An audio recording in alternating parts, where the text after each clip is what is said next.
हम बोसा क्यों देते हैं, ये रवायत कहाँ से चली। रुकें और गहरी सांसें लें।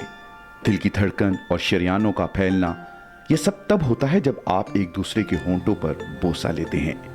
लेकिन बोसा लेने से आपके जिस्म में जोश क्यों पैदा होता है, इसे समझने की ज़रूरत है।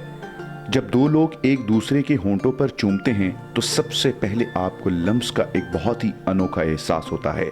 ऐसा इसलिए होता है क्योंकि आपके होंठ बहुत हसास होते हैं। शर्मगाह के कुछ हिस्सों के अलावा हमारे होंठों की नोक पर इतने असाबी न्यूरॉन होते हैं जितने जिस्म के दूसरे हिस्सों में नहीं होते।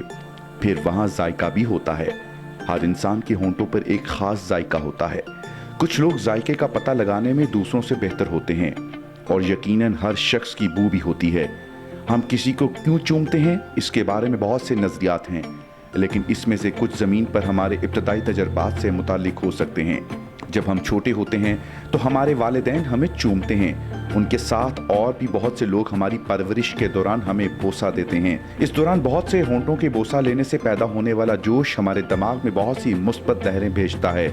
इसकी वजह से हमारा दिमाग बोसा यानी बोसा लेने और होंठों की तहरीक को बचपन से ही मोहब्बत और तहफ़्फ़ुज़ के एहसास के तौर पर निशान ज़द करता है।